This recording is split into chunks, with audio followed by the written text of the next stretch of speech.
انوار ul Uloom college کے طلباء نہ صرف تعلیمی میدان میں بلکہ کھیل کے میدان میں بھی اپنی صلاحیتوں کا مظاہرہ کرتے ہوئے کامیابیاں حاصل کر رہے ہیں۔ ایسے ہی ایک مقابلے میں جو کہ حیدرآباد کے ایل بی اسٹیڈیم میں منعقد ہوئے تھے، عثمانیہ یونیورسٹی انٹر کالج وشو چیمپئن شپ منعقد ہوئے، جس میں انوار العلوم کالج کے طلباء نے حصہ لیا اور گولڈ، سلور و برانز میڈلز اپنے نام کیے۔ کامیابی حاصل کرنے والے طلباء میں 62 کلو کے زمرے میں سعد بن فیصل جو کہ ڈگری فرسٹ ایئر کے طالب علم ہیں، انہوں نے گولڈ میڈل حاصل کیا، جبکہ 55 kgs کے زمرے میں محمد عمر قریشی نے جو کہ بی کام فرسٹ ایئر کے طالب علم ہے سلور میڈل حاصل کیا۔ 62 کلو کے زمرے میں سید بقیر حسین نقوی نے جو کہ ڈگری فرسٹ ایئر کے طالب علم ہیں برانز میڈل حاصل کیا، جبکہ 92 kgs کے زمرے میں سید رضوان علی جو کہ بی کام فرسٹ ایئر کے طالب علم ہیں نے برانز میڈل حاصل کیا۔ 60 kgs کے زمرے میں فصیح مہدی خان جو کہ بی کام سیکنڈ ایئر کے طالب علم ہیں انہوں نے بھی برانز میڈل حاصل کیا، جبکہ 64 کلو کے زمرے میں محمد جو کہ بی کام سیکنڈ ایئر کے طالب علم ہیں، انہوں نے گولڈ میڈل حاصل کرتے ہوئے شاندار کامیابی حاصل کی ہے۔ ان کی اس شاندار کامیابی پر انوار العلوم کالج کے joint secretary Nawab Mujahid Alam Khan Sahab, director of Anwar ul Uloom educational institution professor Ahmed Baig Sahab, principal Mohammed Abdul Razzaq Sahab, vice principal doctor Shafiq ur Rahman Sahab, sports director Haji Memon Sajjad Sahab و physical director G Anil Kumar و فیکلٹی ممبرس نے نہ صرف ان طلباء کی ستائش کی بلکہ انہیں مبارکباد بھی پیش کی۔ حیدرآباد کے مضافاتی علاقے میں دن دہاڑے ایک خاتون کے گلے سے سونے کی چین چھیننے کا واقعہ پیش آیا۔ تفصیلات کے مطابق پٹن چیرو کے امین پور میں ایک خاتون اپنے 4 سالہ بیٹے کے ساتھ سڑک پر جا رہی تھی کہ 2 نامعلوم افراد نے بائک پر جاتے ہوئے خاتون کے گلے سے سونے کی چین کھینچ کر فرار ہو گئے۔ اس دوران خاتون اور ان کا بیٹا سڑک پر گر پڑے۔ خاتون نے شکایت کی کہ اس کے گلے سے 8 تولے زیور تھا، اسے نامعلوم افراد نے چھین کر فرار ہو گئے۔ پولیس نے اس سلسلے میں کیس درج کر لیا ہے اور ان دونوں کی تلاش شروع کر دی ہے۔ آپسی جھگڑوں کے بعد برہم بیوی نے گرم چمچے سے اپنے شوہر کے چہرے پر چرکے دے دیے۔ اطلاعات کے مطابق Banjara Hills road number Ambedkar Nagar بستی کے گنڈپا نامی مزدور کے گزشتہ کچھ دنوں سے اپنی بیوی لکشمی کے ساتھ جھگڑے ہو رہے تھے۔ بیوی نے کل جھگڑے کے چلتے اپنے بھائیوں کو بلا لیا۔ انہوں نے گنڈپا کو خوب مارا پیٹا۔ بھائیوں سے پٹائی کروانے کے بعد بھی بیوی کا غصہ ٹھنڈا نہیں ہوا۔ بیوی لکشمی نے اس دوران برہمی کے عالم میں گرم چمچہ لا کر اپنے شوہر کے چہرے پر چرکے دے دیے، جس کے نتیجے میں وہ جھلس گیا۔ شوہر کی شکایت پر پولیس نے کیس درج کر لیا ہے۔ ایسا محسوس ہو رہا ہے کہ قبل از وقت موسم گرما کا آغاز ہو چکا ہے۔ جاریہ سال موسم گرما کے آغاز سے قبل ہی گرمی کی شدت میں اضافہ ہو گیا ہے۔ فروری میں ہی اپریل کی طرح کی دھوپ کی شدت میں اضافہ ہوا ہے۔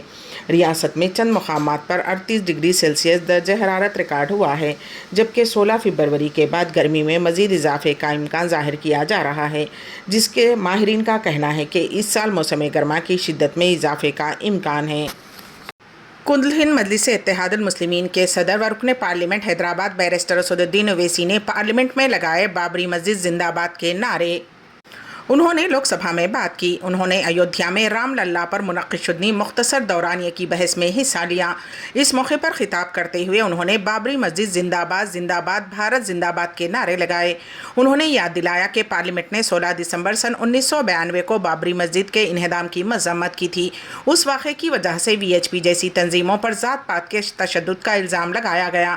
بیرسٹر اسد الدین اویسی نے مرکزی حکومت پر الزام لگایا کہ بابری مسجد کے انہدام کے ذمہ دار 2 لوگوں کو بھارت رتن ایوارڈ دیا گیا ہے۔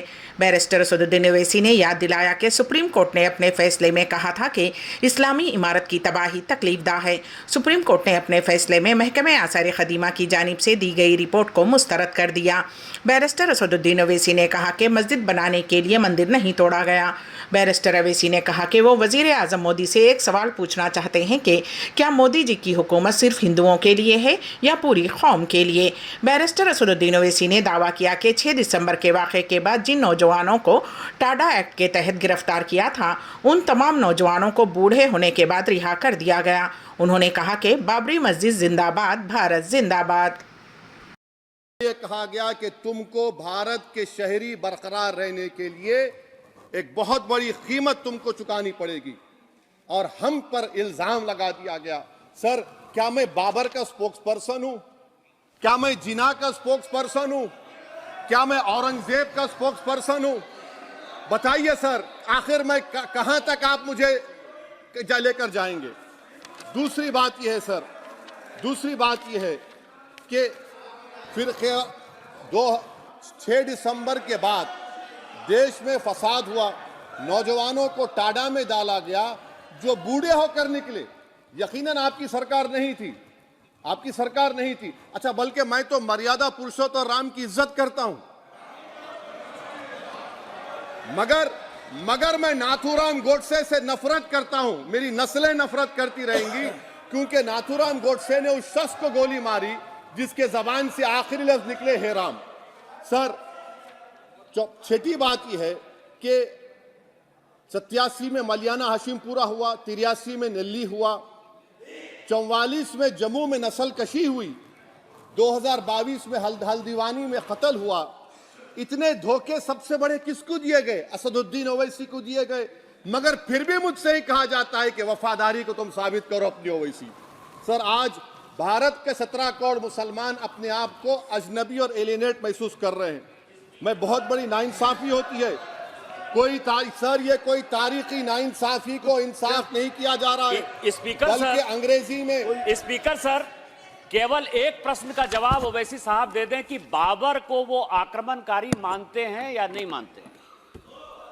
پشپمترا سنگھا کو آپ کیا مانتے ہیں؟ بتاؤ، پشپمترا سنگھا کو آپ کیا مانتے ہیں؟ جموں کے وہ کشمیر کے وہ راجا کو کیا مانتے ہیں جس کے پاس ایک فوج تھی مندروں کو توڑنے کے لیے؟ آپ کیا مانتے ہیں؟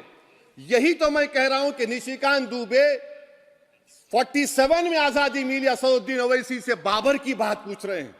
تم گاندھی کی بات پوچھتے، تم بوس کی بات پوچھتے، تم جلیانوالہ باغ کی بات پوچھتے، تم کالا پانی میں جو مسلمان شہید ہو گئے ان کی بات پوچھتے، مگر بابر کی بات پوچھی جاتی ہے۔ تو سر میں آپ کو بتا رہا تھا، خامخواہ ڈسٹرب کیے سر مجھے، میرا وقت لے لیے نشیکانت دوبے۔ سر میں آپ سے کہہ رہا تھا مودی حکومت یہ پیغام دے رہی ہے بھارت کے مسلمانوں کو کہ جان بچانا ہے یا انصاف چاہتے ہو؟ میں کہہ رہا ہوں میں بھیک نہیں مانگوں گا، میں اس ننگی تعصب کو قبول نہیں کروں گا، میں دوسرے درجے کے شہری کے موقف کو قبول نہیں کروں گا، میں اپنی شناخت کو نہیں مٹنے دوں گا۔ اب میں جھوٹی اور دل فریب باتوں پر ہرگز بھروسہ نہیں کروں گا، میں وہ کام نہیں کروں گا جو بی جے پی اور نام نہاد سیکولر پارٹیاں چاہتی ہیں، میں وہ کام کروں گا جو آپ کو پسند نہیں ہے، سمویدھان کے دائرے میں رہ کر۔ سر کنکلوژن میں میں آپ کو بتانا چاہتا ہوں، وزیر داخلہ امت شاہ نے اعلان کیا ہے کہ شہریت ترمیم قانون لوک سبھا انتخابات سے پہلے نافذ کر دیا جائے گا۔ انہوں نے بتایا کہ سن 2019 میں منظور شدہ یہ قانون قواعد جاری ہونے کے بعد لوک سبھا انتخابات سے قبل پوری طرح نافذ کر دیا جائے گا۔ مرکزی وزیر داخلہ نے مزید کہا کہ بی جے پی پھر سے اقتدار پر آئے گی اور اپوزیشن کی جماعتیں اپوزیشن میں ہی رہیں گی۔ انہوں نے اس یقین کا اظہار کیا کہ آئندہ لوک سبھا انتخابات میں بی جے پی کو 370 نشستوں پر کامیابی حاصل ہوگی، جبکہ قومی جمہوری اتحاد یعنی کہ این ڈی اے کو 400 سے زیادہ نشستیں حاصل ہوں گی۔ انہوں نے دعویٰ کیا کہ مرکز میں مسلسل تیسری مرتبہ وزیر اعظم نریندر مودی کی قیادت میں حکومت تشکیل پائے گی۔ امت شاہ کا کہنا تھا کہ سی اے کے تعلق سے مسلمانوں کو گمراہ کیا جا رہا ہے اور انہیں اکسایا جا رہا ہے، یہ کسی بھی ہندوستانی کی شہریت چھیننے کے لیے نہیں ہے۔ لوگ اپنی شادی کو یادگار بنانے کے لیے عجیب و غریب حرکتیں کرتے ہیں۔ ایسی ایک کوشش ڈاکٹر کے لیے مہنگی ثابت ہوئی، اسے ملازمت سے ہاتھ دھونا پڑا۔ یہ واقعہ ریاست کرناٹک کا ہے۔ بھرما ساگر علاقے کے ڈسٹرکٹ ہاسپٹل میں ایک کنٹریکٹ ڈاکٹر نے آپریشن تھیٹر میں اپنی ہونے والی بیوی کے ساتھ مریض کے آپریشن کا ڈرامہ کرتے ہوئے پری ویڈنگ ویڈیو شوٹ کیا۔ یہ ویڈیو سوشل میڈیا پر وائرل ہو گیا، جس کے بعد لوگ ڈاکٹر پر تنقیدیں کرنے لگے۔ اسی دوران کرناٹک کے وزیر صحت نے ڈاکٹر کو معطل کرنے کے احکامات جاری کیے ہیں۔ بالی ووڈ کے مشہور اداکار ڈسکو ڈانسر کے نام سے مشہور متھن چکرورتی کو خرابی صحت کی وجہ سے کولکتہ کے خانگی ہاسپٹل میں شریک کروایا گیا ہے۔ میڈیا رپورٹس کے مطابق اداکار کو سینے میں درد کی شکایت اور بے چینی محسوس ہونے پر ہاسپٹل سے رجوع کیا گیا۔ اس وقت ان کی عمر 73 سال ہے۔ ہفتے کی صبح 10 بجے انہوں نے اپنے سینے میں درد کی شکایت کی تھی۔ وہ اس وقت ہاسپٹل میں زیر علاج ہیں۔ معلوم ہوا ہے کہ وہ ماہر ڈاکٹرز کی نگرانی میں ہیں اور اگلے 48 گھنٹوں تک انہیں آبزرویشن میں رکھا جائے گا۔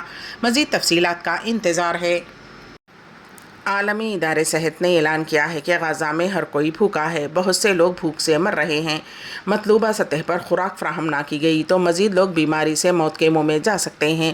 WHO کے ایک سوشل میڈیا پلیٹ فارم پر غزہ میں بھوک اور بیماریوں کے بارے میں ایک پوسٹ جاری کی گئی، جس میں کہا گیا ہے کہ غزہ میں ہر کوئی بھوکا ہے، بہت سے لوگ بھوک سے مر رہے ہیں، متعدی بیماریاں بھی پھیل رہی ہیں۔ بھوک لوگوں کی بیماریوں کے خلاف قوت مدافعت کو کمزور کر دیتی ہے اور اس سے انسان موت کے منہ میں جا سکتے ہیں۔ عالمی ادارے صحت نے کہا ہے کہ غزہ کے باشندوں کے مصائب کا خاتمہ ہونا چاہیے اور فوری جنگ بندی ہونی چاہیے۔ امریکی صدر جو بائیڈن نے بھی کہا کہ غزہ میں اسرائیل کے حملے بہت مبالغہ آمیز تھے۔ غزہ میں بہت سے بے گناہ لوگ مر رہے ہیں، بھوک سے مر رہے ہیں، یہ ختم ہونا چاہیے۔ وائٹ ہاؤس میں براہ راست نشریات میں بائیڈن نے غزہ کی تازہ صورتحال اور امریکی انتظامیہ کے طور پر اس حوالے سے کیا کچھ کر سکنے کا ذکر کیا ہے۔ انہوں نے 7 اکتوبر کے حملوں کے بعد اسرائیل کے غزہ پر حملوں کے بارے میں کہا کہ میں سمجھتا ہوں کہ غزہ میں فوجی جواب حد سے بڑھ کر ہے، وہاں پر فاقہ کشی سے کئی معصوم انسان مر رہے ہیں، اس چیز کا خاتمہ ہونا چاہیے۔ بزم اردو ٹوسٹ ماسٹرز کلب ریاض کی شاندار کامیابی پیش ہے۔ اس سلسلے میں ہمارے نمائندے KN واصف کی رپورٹ۔ ٹوسٹ ماسٹرز کلب ایریا 1 کے سالانہ 2023-2024 تقریری مقابلوں میں بزم اردو ٹوسٹ ماسٹرز کلب کے اراکین نے شاندار کامیابی درج کی ہے۔ یہ تقریری مقابلے انگریزی زبان میں منعقد ہوئے تھے۔ ایریا 1 کے ڈائریکٹر مرزا ظہیر بیگ کی نگرانی میں منعقد شدنین تقریری مقابلوں میں بزم اردو ٹوسٹ ماسٹرز کلب ریاض سے ڈاکٹر سعید محی الدین، سید عتیق احمد، سید مبارک حسین، محمد عبدالقادر اور محمد سیف الدین نے حصہ لیا اور تمام زمروں میں انعامات حاصل کیے۔ بزم اردو کلب کے عہدیداران KN واصف، عبدالقدوس جاوید، محمد مبین، سید عبدالحامد، کوثر نسیم نے تمام اراکین کی ستائش کی اور انہیں مبارکباد پیش کی گئی۔ اس کے علاوہ دیگر ٹوسٹ ماسٹر میمن عبدالقادر، منیر برہان، عبدالغفار، محمد فاروق، مرزا ظہیر بیگ، محمد ریاض، محمد ایوب وغیرہ نے بھی انعامات حاصل کرنے والے اراکین بزم اردو ٹوسٹ ماسٹرز کلب کو مبارکباد پیش کی۔ امبیڈکر اردو نیوز کے اختتام سے قبل دوبارہ سرخیوں پر ایک نظر۔ تلنگانہ اسمبلی میں عبوری بجٹ پہ جانیے کس محکمے کو کتنی ملی رقم۔ اقلیتوں کے لیے 4000 کروڑ روپے کا بجٹ کہاں ہے؟ BRS لیڈر شیخ عبداللہ سہیل کا سوال۔ لوک سبھا انتخابات سے قبل ہی CAA نافذ ہوگا، وزیر داخلہ امت شاہ کا بڑا بیان۔ اور پارلیمنٹ میں کل ہند مجلس اتحاد المسلمین کے صدر بیرسٹر اسدالدین اویسی نے لگائے بابری مسجد زندہ باد کے نعرے۔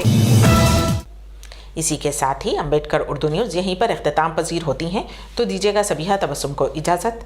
اللہ حافظ۔